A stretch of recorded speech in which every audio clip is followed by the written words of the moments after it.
Hi guys, welcome to my channel. And guys, in today's episode I'm going to be talking about my lifestyle when I was still young. But before I continue, let me first thank the people who always come to watch my videos. Thank you very much. So guys, this is inspiration and lifestyle. I'm going to be talking about my lifestyle when I was still young. So guys, I started understanding when we were staying in a village with my grandmother and my mama, because my mama separated with my dad when I was months. I was like 1 month to 2 months there, around there.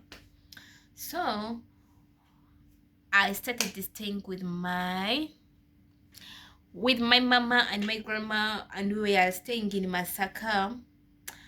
So the lifestyle at home, it wasn't so bad, because me as a child, we used to eat meat, we used to drink milk, we used to eat fish. In the market day, my grandmother used to go there and buy fish, a lot of fish, and then she keep them. We used to eat good at home because my grandmother had some money.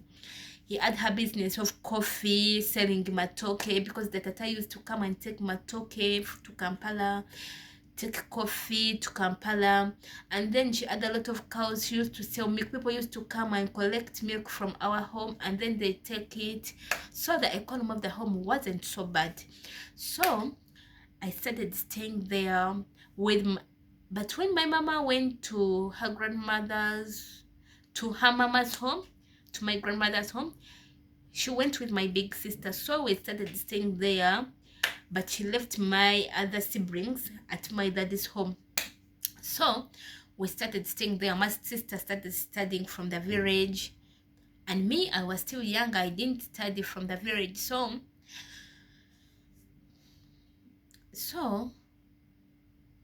that was the lifestyle at home.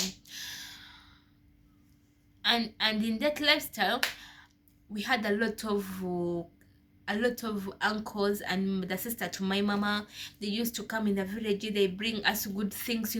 We are in the village, but that was 99, because I went to my dad's home in 2000. So in 99, this uncle of mine used to come in the village, bring milk powder, she bring quincha to us. So the lifestyle was so much good, because I remember we used to steal that milk, we suck it. That was another story. It was so much good. So we were not so much poor, but I had my cousins. They used to come in the village. These cousins of mine, they used to bring us good clothes, they used to bring good things, and they could say, my daddy brought me this, my daddy brought me this. But in me, I didn't had a person I called dad. So in me, I used to admire, like, even me to be having someone I call a dad. So under that circumstance, I started pressurizing my mama. I want to go to my dad, I want to go to my dad. But I didn't know that what I'm asking for, it's hell. Because where I was asking to go, my dad had married another wife, and that's why my mother left the home, because they were staying. My dad brought another wife, and then they started to staying together, two wives in one house. So my mama, she could not maintain that, so she decided to go back in her mama's home. So that's where I found myself staying in the village. So time came and my uncle died, because this uncle of mine, he was so supportive to my mama. She used to give him the money for school fees from my big sister. He used to provide the necessities, like, for mama. That uncle of mine, he used to provide, and he used to provide also to my grandmother. So when my uncle became sick, he was brought to the village. So short period, he died. So when he died, I think my mama had no option, so she decided to take us to my daddy's home. So my cousins used to come in the village in the holidays. So when my cousins came, my mama packed our things, me and my sister. So she sent us with our cousins, and then he told the those cousins of us to take us to my daddy's home. So we were taken to my daddy's home. But where we left, it was paradise. It was village, but the house was so much good. We used to eat good, we used to sleep good, but we are in the village. But when we reached in Kampala, where I used to say I want also to be in paradise, because these cousins, they used to come, I could see paradise. I thought even me when I come to Kampala, it's going to be the same way. To me, it was otherwise. So we reached to my daddy's home. I remember it was evening. We reached, my dad was not there. There was my stepmother, but she did not welcome us. She sit there, your dad will come. That was their response. So this cousin, because they had to go, they say he will find them here. So for them, they left the home. My dad came late in the night. So for me, because I had the excitement, I wanted to be with my dad. I thought when I come, he's going to be happy of us. It wasn't, because even the brothers of my sister I found at home, they were living a miserly life. Hearing your daddy is coming and then you go running to hide in the bed. That was the last time we found at home.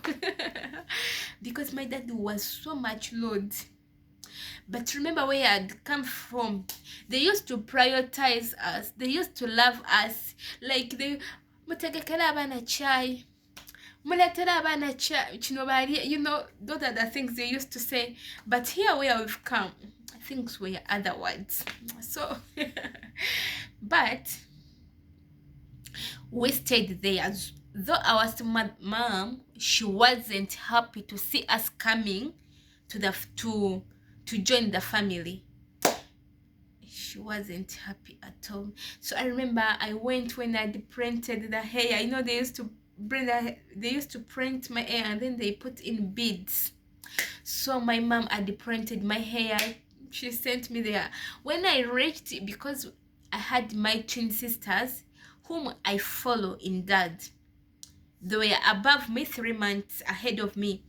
I found them, they were not printing hair. So that made my mom hungry. That's why am I printing hair and these kids are not. So when my hair became old, she brought the scissors. At least she would have, but she brought the scissors and started cutting my hair off. She was so much rude at us. She didn't like us at all. She saw that we've come to take away our happiness at home, because even our brothers we found, she didn't like them. Sometimes she could give them food, sometimes she could not. I found my sister whom I follow. These kids, like the people who don't eat good, because sometimes they could give her food, sometimes they could not. When dad is there, they give. When dad is not there, they don't. And my big brothers, they used to go and work to find a survival. So they used to leave her at home because she was girl, she was younger. She was not healthy at all. These people, they used to say that they have kwashako, like that. She was like that. But by God's grace, she grew up. But we also joined. My mama was not happy, because I remember we came from the village. We used to call her mama. People of Masaka, they don't call mama. We call her mama, like that. That's how we pronounce the things. So we used to call her, please don't call me mama. I'm not your mama. Because we found our big brothers calling her Nalungu. For us, me and my sister, we're coming mama, because we've been calling mama, and then we think it's the same way here. She said, please don't call me. So we started calling her Nalongo. Until today, we call her Nalongo, not mama. But the lifestyle was so much harsh. It was so much rude to us.